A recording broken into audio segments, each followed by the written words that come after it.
전화기 너머로 들리는 아들의 목소리는 차갑게 식어 있었다. 아버지, 저 결혼 안 할래요. 길수는 그 자리에 주저앉았다. 무릎에 힘이 풀렸다. 아빠 때문이에요. 아빠 때문에 내 인생까지 망가질 순 없어요. 길수의 입술이 떨렸지만 아무 말도 나오지 않았다. 신부 집안에서 알았어요. 아빠가 경찰 조사받는다는 거. 대포통장 사건. 핸드폰을 쥔 손이 떨렸다. 심장이 쿵쾅거렸다. 아빠, 나 공무원 시험 준비하는 거 알잖아요. 가족 중에 범죄 기록 있으면 어떻게 돼요? 길수는 입을 열었지만 목소리가 나오지 않았다. 차라리 결혼 안 할래요. 아빠 때문에 신부한테 미안해서 어떻게 결혼해요? 뚝. 전화가 끊어졌다. 길수는 바닥에 주저앉아 머리를 감싸쥐었다. 숨이 막혔다. 가슴이 찢어지는 것 같았다. 단 며칠 전만 해도 평범한 아버지였다. 가난하지만 성실하게 살았다. 그런데 지금은 범죄조사 대상자. 아들의 인생을 망치는 짐. 모든 게 한 통의 문자 때문이었다. 급전 필요하신가요?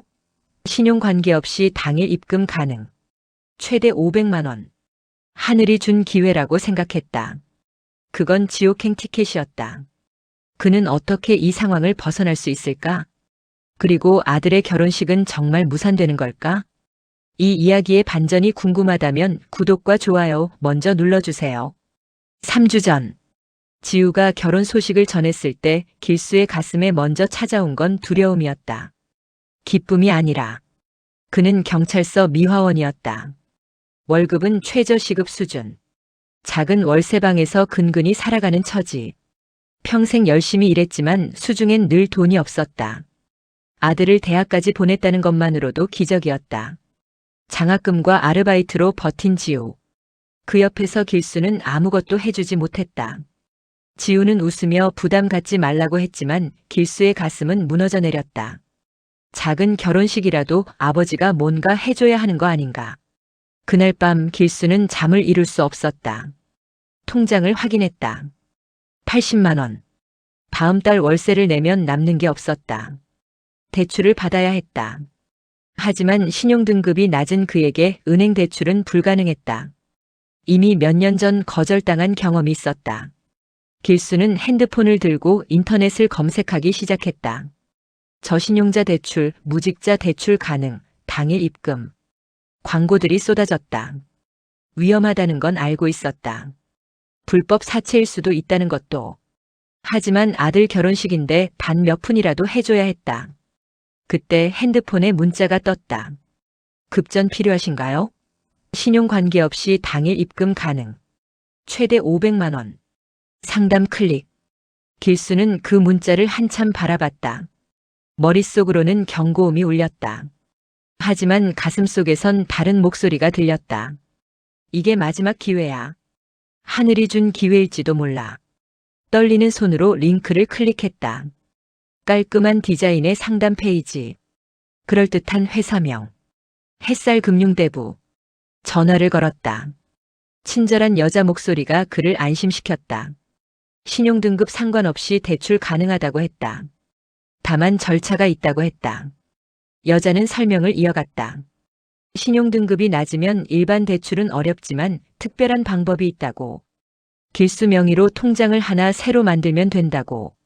그 통장으로 다른 고객의 대출금이 입금되면 길수가 그중 500만 원을 인출하고 나머지는 회사가 회수하는 방식이라고. 길수는 이해가 되지 않았다. 하지만 여자는 계속 설명했다. 회사는 여러 고객에게 동시에 대출을 해주는데 일일이 계좌를 관리하기 어려워서 고객 통장을 잠깐 빌려 쓴다고. 안전하고 합법적인 방법이라고. 더 좋은 건 통장 대여료로 추가 50만 원을 준다는 것. 총 550만 원. 길수의 머리가 복잡해졌다. 뭔가 이상했다. 하지만 구체적으로 뭐가 잘못됐는지 알 수 없었다. 여자는 서두르라고 재촉했다. 오늘만 가능한 특별 제안이라고. 아드님 결혼식 때문에 급하지 않느냐고. 그 말에 길수는 무너졌다. 다른 방법이 없었다. 결국 그는 동의했다. 다음 날 길수는 은행에 가서 새 통장을 만들었다. 직원은 의심 없이 통장을 만들어줬다. 떨리는 손으로 문자를 보냈다. 통장을 만들었다고. 답장이 왔다. 계좌번호와 인터넷 뱅킹 비밀번호를 알려달라고. 길수는 숨을 깊이 들이마셨다. 그리고 계좌번호와 비밀번호를 보냈다. 오늘 오후 3시쯤 입금될 예정이라는 답장이 왔다. 입금 확인되면 500만 원 인출하고 나머지는 그대로 두라고. 오후 3시. 길수는 핸드폰으로 계속 계좌를 확인했다. 3시 10분. 입금 알림이 왔다. 입금 850만 원. 850만 원. 길수는 눈을 의심했다. 그는 황급히 은행으로 달려갔다. ATM 앞에 섰다. 손이 떨렸다. 500만 원만 인출하면 된다. 그런데 그때 누군가 길수의 어깨를 툭 쳤다. 뒤돌아보니 경찰이었다. 동행해야 한다고 했다. 대포 통장 사용 혐의. 길수는 그제야 깨달았다. 자신이 만든 통장. 그 통장으로 들어온 850만 원. 그건 다른 피해자가 보이스피싱에 당해 보낸 돈이었다. 그리고 자신은 그 돈을 인출하려던 범죄자가 된 것이었다. 경찰서 조사실. 차가운 형광등 불빛 아래 길수는 작아져 있었다. 형사는 차분하게 물었다. 통장 만들 때 뭐라고 들었는지. 대출을 해준다는데 왜 당신 통장에 다른 사람 돈이 들어오는지. 길수는 머리가 하얘졌다. 대답할 수가 없었다. 형사는 한숨을 쉬었다. 전형적인 대포 통장 사기라고 설명했다. 길수의 통장으로 보이스피싱 피해자 돈이 들어온 것. 850만 원. 60대 여성이 경찰 4층 보이스피싱에 당해서 보낸 돈. 길수가 인출했으면 공범이 된다고 했다. 길수는 무너졌다. 대출을 받으려다가 범죄자가 될 뻔했다. 아들 결혼식을 위해서라는 명목으로 다른 사람의 인생을 망칠 뻔했다. 형사는 다행히 인출 전에 잡혔으니 피해자 돈은 돌려줄 수 있다고 했다. 하지만 조사는 받아야 한다고. 길수는 그날 밤늦게야 집에 돌아왔다. 경고 조치. 추가 조사 가능성. 통장은 압수당했다. 80만 원도 묶였다. 손에 남은 건 아무것도 없었다. 아니, 오히려 빚만 생겼다. 사흘 후 지우가 갑자기 찾아왔다. 문을 열자 지우가 서 있었다. 표정이 심상치 않았다. 말없이 들어와 소파에 앉은 지우는 핸드폰을 길수에게 내밀었다. 화면에는 경찰서 민원 알림이 떠 있었다. 김길수 보호자 김지우 대포 통장 사용 의심 건으로 추가 조사 예정. 지우의 목소리가 떨렸다. 이게 뭐냐고. 길수는 아무 말도 할 수 없었다. 지우의 목소리가 커졌다. 대답하라고. 아빠가 뭘 한 거냐고. 길수는 고개를 떨구고 모든 것을 말했다. 대출을 받으려 했던 것. 통장을 만들어준 것. 850만 원이 들어온 것. 경찰서에 끌려간 것. 지우는 말없이 듣더니 두 손으로 얼굴을 감쌌다. 아빠! 미쳤어요! 그리고 폭발했다. 대포 통장이 뭔지 아느냐고. 범죄에 쓰이는 거라고. 사기꾼들이 쓰는 거라고. 길수는 몰랐다고 미안하다고만 반복했다. 하지만 지우는 멈추지 않았다. 아빠는 맨날 그렇다고. 맨날 모르고 맨날 당한다고. 그리고 핵심을 찔렀다. 공무원 시험 준비하는 거 알지 않느냐고. 가족 중에 범죄 기록 있으면 어떻게 되는지 아느냐고. 길수는 그 생각을 못했다. 공무원 시험, 신원조사, 가족 중 범죄 조사 받은 사람이 있으면. 지우의 목소리가 떨렸다. 아빠 때문에 내 인생까지 망가질 수도 있다고. 그리고 신부네 집안 이야기가 나왔다. 신부 아버지는 의사, 엄마는 교수. 그 앞에서 우리 아빠는 경찰 조사받는 사람. 지우는 머리를 쥐어뜯었다. 친구들한테 뭐라고 말하냐고. 아빠! 나 정말 창피해요! 그 단어가 길수의 가슴에 박혔다. 창피하다. 지우는 계속 말했다. 아빠는 평생 나한테 뭘 해줬냐고! 돈도 못 벌었고, 학비도 못 댔고, 차도 사준 적 없다고! 그래도 참았다고! 가난한 건 죄가 아니니까! 근데 이건 달라요! 이건 범죄예요! 지우는 더 이상 참지 못하고 소리쳤다. 차라리 차라리 아빠 없는 게 나아요. 길수의 심장이 멈췄다. 아무것도 안 해주는 게 나아요. 이렇게 창피당하는 것보다. 지우는 결혼식 때 아빠 안 왔으면 좋겠다고 했다. 차라리 아빠 없다고 할 거라고. 그게 덜 창피하다고. 지우는 더 이상 말하지 않고 일어섰다. 결혼식 끝날 때까지 연락하지 말라고. 쾅! 문이 닫혔다. 길수는 그 자리에 주저앉았다. 아들이 자신의 존재를 지우고 싶어 한다. 평생 아들을 위해 산다고 생각했다. 비록 가난했지만 최선을 다했다고 믿었다. 하지만 아들 눈엔 그저 창피하고 짐이 되는 아버지였다. 한참을 바닥에 앉아 있었다. 눈물도 나오지 않았다. 그냥 텅 비어버린 기분이었다. 그때 핸드폰이 울렸다. 문자였다. 길수 씨, 저희 때문에 경찰서 고생하셨죠? 정말 죄송합니다. 통장 압수건 저희가 해결해 드리겠습니다. 연락 주세요. 사기꾼들이었다. 길수는 핸드폰을 움켜쥐었다. 분노가 치밀어 올랐다. 단순히 돈을 잃은 게 아니었다. 범죄자로 만들 뻔했다.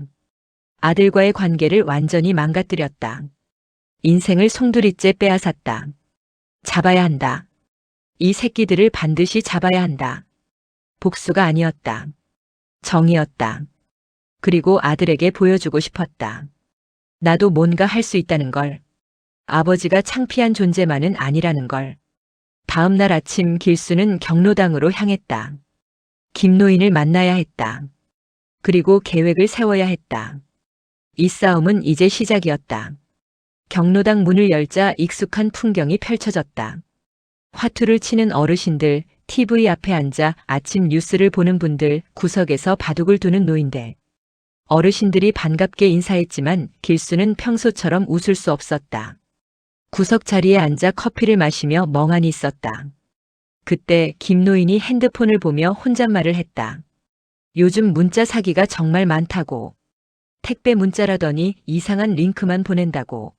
전직 은행원 출신인 김노인. 경로당에서 가장 똑똑하다는 평을 받는 분이었다. 길수는 기회를 놓치지 않고 다가갔다. 김노인은 길수의 안색을 보더니 무슨 일 있냐고 물었다. 길수는 한참을 망설이다가 결국 모든 이야기를 털어놨다. 대출을 받으려 했던 것, 대포 통장 사기에 걸려든 것, 경찰서에 끌려간 것, 그리고 아들이 자신을 부정하려 한다는 것. 김노인은 조용히 듣더니 안경을 벗고 한숨을 쉬었다. 그 수법에 당했다고. 요즘 정말 많다고. 대포 통장 만들게 해서 피해자 돈을 받고 통장 주인을 공범으로 만드는 수법. 하지만 김노인은 길수가 운이 좋다고 했다. 경찰이 인출 전에 잡았으니까. 안 그랬으면 범죄자가 됐을 거라고. 그리고 물었다. 지금 화나지 않냐고. 길수는 고개를 들었다. 화난다고. 화나는 정도가 아니라고. 잡고 싶다고. 직접 잡고 싶다고. 김노인은 길수를 한참 바라보다가 천천히 고개를 끄덕였다. 좋다고. 제대로 해보자고. 혼자서는 못 잡는다고 했다. 사기꾼들은 프로라고. 철저하게 준비하고 움직인다고. 김노인은 주변을 살피고는 목소리를 낮췄다. 일단 저 사기꾼들이 또 연락 올 거라고. 그들 입장에선 길수는 쓸모있는 사람이라고. 또 다른 통장 만들라고 연락 올 거라고. 이번엔 다른 방식으로 접근할 거라고 했다. 경찰 문제 해결해준다. 통장 압수 풀어준다. 이런 식으로. 그때를 기다려서 역으로 추적하는 거라고 했다. 김노인은 보이스피싱 조직은 계층이 있다고 설명했다. 맨 밑에 전화 거는 사람, 중간에 돈 인출하는 사람, 그리고 꼭대기의 보스. 우리가 잡아야 할 건 중간이나 꼭대기라고. 김노인은 아는 형사가 있다고 했다. 같이 작전 짜보자고. 다만 위험할 수 있다고. 각오됐냐고. 길수는 고개를 끄덕였다. 이대로 당하고만 있을 순 없다고. 아들한테 보여주고 싶다고. 나도 뭔가 할 수 있다는 걸. 3일 후 예상대로 문자가 왔다. 길수 씨, 저희 때문에 경찰서 고생하셨죠? 정말 죄송합니다. 통장 압수건 저희가 해결해 드리겠습니다.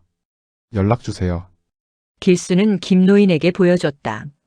김노인은 미소를 지었다. 이제 시작이라고. 연락하되 절대 급하게 굴지 말라고. 오히려 화난 척하라고. 그래야 자연스럽다고. 길수는 숨을 깊이 들이마시고 전화를 걸었다. 상대방은 죄송하다고 연신 사과했다. 보상해드리겠다고 했다. 통장 압수건은 변호사 통해서 풀어드리고 정신적 피해 보상금 300만 원 드리겠다고. 그리고 추가로 일거리 하나 더 드리겠다고 했다. 이번엔 위험 없는 일이라고. 단순하다고. 택배로 핸드폰이 몇 개 올 건데 그거 받아서 다른 주소로 보내기만 하면 된다고. 수고비 100만 원. 길수는 김노인을 쳐다봤다. 김노인이 고개를 끄덕였다. 길수는 생각해보겠다고 했다. 상대방은 이번엔 정말 안전하다고 강조했다. 그냥 택배 대리 수령하는 것뿐이라고. 길수는 알겠다고 했다. 해보겠다고. 전화가 끊어졌다. 김노인이 설명했다. 핸드폰은 보이스피싱 조직이 쓸 거라고. 추적 피하려고 계속 새 번호가 필요하다고. 배송 추적 번호로 역추적하면 보낸 사람이나 배송지를 알 수 있다고. 그리고 그들이 보내라는 주소로 경찰이 잠복하면 잡을 수 있다고. 이번엔 단순 전화 거는 하수가 아니라 물류 담당하는 중간 보스급을 잡을 수 있다고 했다. 김노인은 형사한테 연락하겠다고 했다. 이번엔 제대로 작전 짜자고. 다음 날 택배가 도착했다. 상자 안엔 새 스마트폰 5대가 들어있었다. 길수는 즉시 김노인과 박 형사에게 연락했다. 박 형사가 장갑을 끼고 핸드폰들을 확인했다. 절대 만지지 말라고 했다. 지문 남으면 안 된다고. 배송 정보를 확인한 결과 핸드폰들은 서울 구로구의 한 오피스텔에서 발송됐다. 박 형사의 얼굴이 굳어졌다. 우리가 찾던 곳이라고. 보이스피싱 조직 아지트로 의심되는 곳인데 증거가 없어서 못 들어갔었다고. 길수가 핸드폰 받았다는 게 증거가 된다고 했다. 수색영장 청구할 수 있다고. 박 형사는 한 가지 더 부탁했다. 그들이 시킨 대로 핸드폰을 다시 보내되 추적 장치를 심은 핸드폰으로 보내달라고. 그들이 어디서 활동하는지 누구를 만나는지 모두 추적할 거라고. 조직 전체를 잡는 거라고. 길수는 고개를 끄덕였다. 알겠다고. 끝까지 해보겠다고. 박 형사는 위험할 수 있다고 경고했다. 길수는 괜찮다고 했다. 박 형사는 길수의 손을 꽉 잡았다. 고맙다고. 김길수 씨 같은 분이 계셔서 정말 다행이라고. 일주일 후 새벽 5시. 경찰 특공대가 구로구 오피스텔을 급습했다. 문이 부서지고 형사들이 안으로 쏟아져 들어갔다. 안에는 컴퓨터 10대, 핸드폰 수십 대, 그리고 놀란 얼굴의 남자 7명이 있었다. 모두 체포됐다. 압수된 자료에서 피해자 명단 300명, 피해액 15억 원의 증거가 나왔다. 길수는 멀리서 그 광경을 지켜봤다. 경찰차에 실려가는 범인들. 그중 한 명이 길수를 봤다. 이를 갈았지만 이미 늦었다. 길수는 그들을 조용히 바라봤다. 이제 끝났다. 가슴이 벅차올랐다. 무너졌던 자존심이, 잃었던 자신감이 모두 돌아오는 기분이었다. 박 형사가 다가왔다. 정말 고생했다고. 길수 덕분에 큰 조직 잡았다고. 그리고 봉투 하나를 건넸다. 통장에 묶여있던 80만 원과 신고 포상금 150만 원이라고. 길수는 떨리는 손으로 봉투를 받았다. 230만 원. 많은 돈은 아니었지만 아들 결혼식에 조금이라도 보탤 수 있는 돈. 하지만 이 돈보다 더 중요한 걸 얻었다. 나도 할 수 있구나. 사건이 있은 지 일주일 후 경찰서에서 표창식이 열렸다. 길수는 단상으로 올라갔다. 경찰서장이 표창장을 수여했다. 300명의 피해자를 구했고 15억 원의 피해를 막았다고. 박수 소리가 울렸다. 기자들이 사진을 찍었다. 하지만 길수는 기쁘지 않았다. 아들 지우는 오지 않았다. 연락도 없었다. 표창식이 끝나고 길수는 경로당으로 돌아왔다. 어르신들이 환호했다. 우리 동네 영웅이라고. 하지만 길수는 웃을 수 없었다. 김노인이 그런 길수를 불렀다. 둘은 경로당 밖 벤치에 앉았다. 아들이 아직도 연락 없냐고 물었다. 길수는 고개를 끄덕였다. 힘들겠다고 위로했다. 김노인은 담배를 한 대 꺼내 물었다. 사실 이번 사건 때문에 경로당이 유명해졌다고. 신문에도 나고 뉴스에도 나오고. 그래서 그런지 요즘 이상한 연락이 많이 온다고. 핸드폰을 꺼내 보여줬다. VIP 고객님 특별 투자 기회 안내, 정부 지원금 신청 대상자로 선정, 노후 연금 추가 수령 가능. 전부 사기라고 했다. 새로운 보이스피싱 조직들이 우리 경로당 어르신들을 노리는 거라고. 그리고 박영철 회장님한테도 연락이 갔다고. 투자 관련 전화가 왔다고. 정부 지원 투자 프로그램. 3천만 원 투자하면 6개월 후에 5천만 원을 돌려준다고. 명백한 사기라고 했다. 근데 회장님이 솔깃해 하신다고. 나이도 드시고 요즘 건강도 안 좋으셔서 자식들한테 돈 물려주고 싶은 마음이 크다고. 길수는 주먹을 쥐었다. 김노인이 물었다. 우리 한 번 더 할까? 이번엔 회장님을 미끼로 쓰는 거라고. 큰 물고기를 잡는 거라고. 길수는 잠시 생각했다. 위험했다. 한 번으로도 충분히 힘들었다. 하지만 김노인이 말했다. 우리가 안 하면 회장님이 당할 수도 있다고. 그리고 다른 어르신들도. 이 사기꾼들 계속 우리 경로당을 노릴 거라고. 길수는 고개를 끄덕였다. 알겠다고. 해보자고.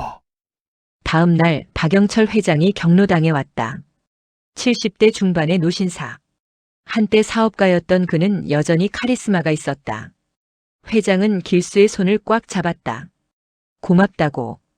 김노인이 얘기를 해줬다고. 직접 조직을 잡았다고. 길수는 운이 좋았다고 했다. 회장은 고개를 저었다. 운이 아니라 용기라고. 회장은 진지한 표정으로 말했다. 나도 젊었을 때 사업하면서 사기꾼들 많이 봤다고. 근데 요즘 사기꾼들은 더 교묘하다고. 특히 우리 같은 노인들을 노린다고. 그래서 내가 미끼가 되기로 했다고. 이 나이에 마지막으로 뭔가 의미 있는 일을 하고 싶다고. 김노인과 박 형사도 합류했다. 박 형사가 설명했다. 이번 사기꾼들은 투자 사기를 하고 있다고. 정부 지원 프로그램이라는 명목으로 큰 돈을 받아낸다고. 일단 전화로 현혹시키고 투자 설명회라는 명목으로 오프라인 미팅을 잡는다고. 거기서 그럴듯한 자료를 보여주고 계약서를 쓰게 한다고. 하지만 위험하다고 했다. 이 조직은 이전 조직보다 훨씬 크다고. 폭력 조직과 연계돼 있을 가능성도 있다고. 그래도 하시겠냐고 물었다. 박 회장이 먼저 대답했다. 하겠다고. 어차피 내가 시작한 일이라고. 길수도 고개를 끄덕였다. 하겠다고. 박 형사는 알겠다고 했다. 작전을 짜자고. 사흘 후 박 회장은 사기꾼들에게 연락했다. 투자 설명에 참석하고 싶다고. 상대방은 매우 친절했다. 설명회는 이번 주 토요일 오후 2시 강남 역삼동 어빌딩 3층. 인감증명서와 통장을 가져오라고. 박 형사가 즉시 움직였다. 조사 결과 그 건물은 한 달 전에 임대된 사무실. 임대인은 가짜 신분증을 사용했다. 전형적인 사기 조직 수법. 한 달만 쓰고 사라질 계획. 설명회 당일 주변에 잠복한다고 했다. 회장님과 길수 씨가 안에 들어가고 계약 직전에 급습할 거라고. 특공대도 대기시킬 거라고. 토요일 오후 2시 역삼동 어빌딩. 박 회장과 길수는 정장을 차려입고 3층으로 올라갔다. 복도 끝에 미래투자 컨설팅이라는 간판이 보였다. 문을 열고 들어가자 깔끔하게 꾸며진 사무실이 나타났다. 책상 5개, 컴퓨터 그리고 대형 모니터. 30대 후반으로 보이는 남자가 환하게 웃으며 맞았다. 대표 강민호라고 소개했다.